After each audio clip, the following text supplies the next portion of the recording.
Do you constantly feel tired and run down even when you get a full night of sleep? This feeling isn't just annoying, it's a sign that something is wrong and it could be killing your muscle gains. So, I'm going to explain what's happening and how you can actually fix it. The importance of sleep. We're humans, all of us are humans. If you're watching this video, I don't know, you could be a dog, and this doesn't really apply to you if you're a dog. Well, and it kind of does actually. Sleep is very important, and a lot of people neglect sleep. We spend over a third of our lives actually sleeping, so it makes sense to focus on it as best as we can. If you don't sleep, your performance is going to suck in the gym. Your performance outside of the gym is going to suck as well too. Basically, your whole life is going to suck the less and less sleep you get. Now, you can make the claim that I grind, I get through it no matter what. Like I push through it. I don't need sleep. I can function on 4. I can get a crazy workout in 3 hours of sleep. Yes, that might be the case, but it is not sustainable. Every single night that you go to bed and you sleep for like 3 or 4 hours only, like you're literally taking time off of your life. Yes, I understand you can probably do it. Yes, I understand you can fight through it. I can too, but I promise you, you're going to get way better results and you're going to perform way better if you just focus on getting your 8 hours of sleep every single night. Now, I know it's not going to happen every single night, but as best you can, try to sleep your 8 hours every single night. The dangers of overtraining. This is a touchy subject because a lot of people think there's no such thing as overtraining. Now, that might be the case if you're on drugs, if you're a steroid user, but if you are a natural lifter, you're going to need time to recover. Now, how much time is that? It's about 2 days. It's about 48 hours in between training specific muscle groups, depending on how hard you trained them. Like if you went super hard and you blew your muscles up, like while you're at the gym, you're going to need about 2 days to fully recover, sometimes even 2 or 3. Now, if you're training a smaller muscle group like biceps, triceps, traps, or calves or something like that, typically you can get away with training them every other day, sometimes even every day. There's phases of my life where I'll train side delts or I'll train my calves every single day and they recover just fine.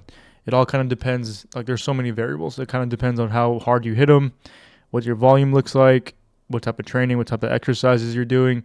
But for the most part, you're going to need to learn how to gauge and figure that out on your own, because it varies from person to person and from exercise to exercise. The role of a good diet, basically the crappier you eat, the worse your sleep's going to be.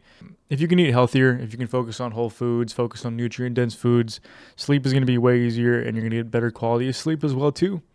The importance of hydration, this is important as well too. I make it super easy for all my clients. I just tell them, hey, drink a gallon of water every single day. Like buy a gallon jug from Walmart if you want, or if you want to carry around a water bottle, that's cool too. Just make sure you fill it up throughout the day and you try and do your best to like drink 128 ounces, about a gallon of water. The connection between stress and fatigue.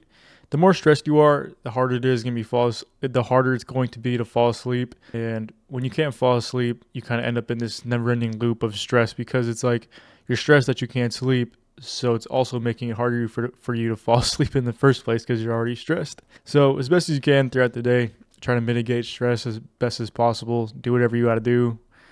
Walk, meditate, watch a movie, hang out with your wife, hang out with your boyfriend, whatever it is. I don't care. The mental game of lifting. This is the last and final point.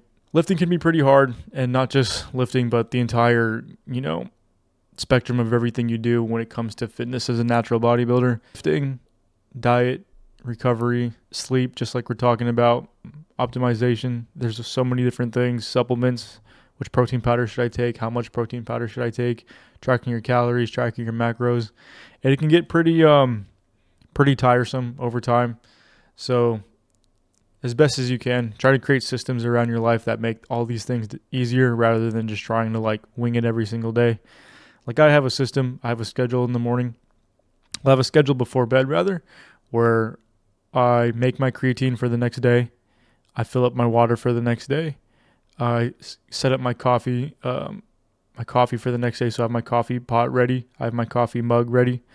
I already have like coffee beans in the thing, so it's already ready to go. All I got to do when I wake up is to hit brew and it makes my coffee. Create systems like that so that way you're not just winging the day and like everything becomes easier. And I'm not just talking about your morning schedule too. Like this applies to your training, applies to your nutrition, applies to your sleep.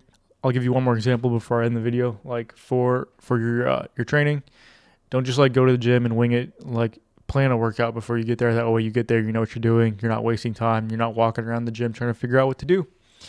But guys, apply all these different things and this will help you with your sleep.